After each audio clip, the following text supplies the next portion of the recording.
Bonjour à tous, c'est Jean-Luc Haut sur sa chaîne YouTube. Aujourd'hui, nous allons parler de la Suisse. Et oui, un premier pas de la Suisse vers la PESCO.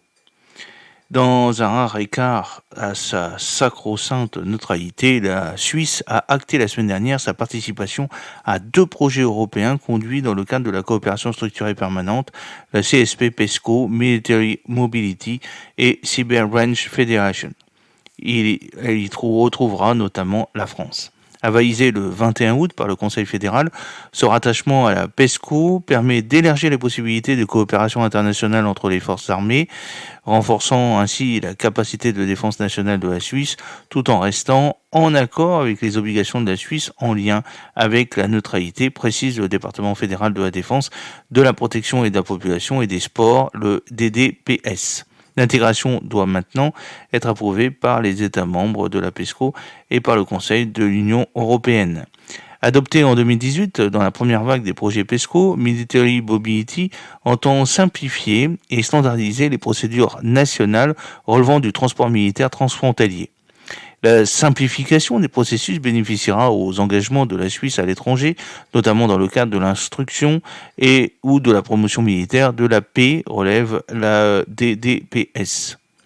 Mais celui-ci rappelle également qu'une participation au projet n'entraîne aucune obligation ni aucun automatisme et que Genève conservera le droit d'évaluer les demandes au cas par cas.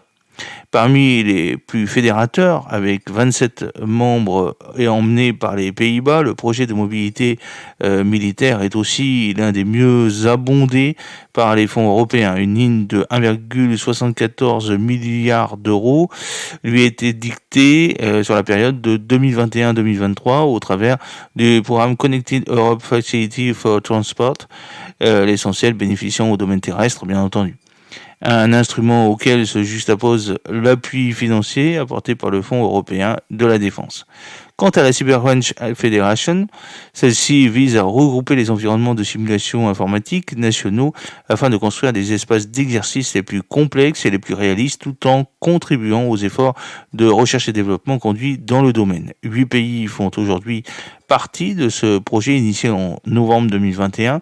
Une fois officiellement intégré, la Suisse y connectera son propre centre d'entraînement de manière ponctuelle et la démarche permettra de diversifier l'environnement visuel d'entraînement des spécialistes du domaine, contribuant ainsi à l'amélioration de la capacité de défense de la Suisse dans le domaine cyber.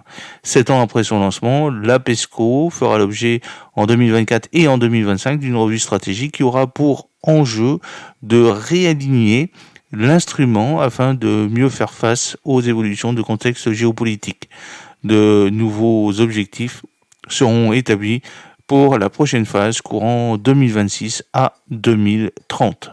J'espère que cette petite vidéo vous a plu. N'oubliez pas de cliquer sur le pouce pour la promouvoir, de vous abonner si ce n'est pas encore fait et de partager cette vidéo sur vos réseaux sociaux. À très bientôt, fidèlement, Jean-Luc Haut.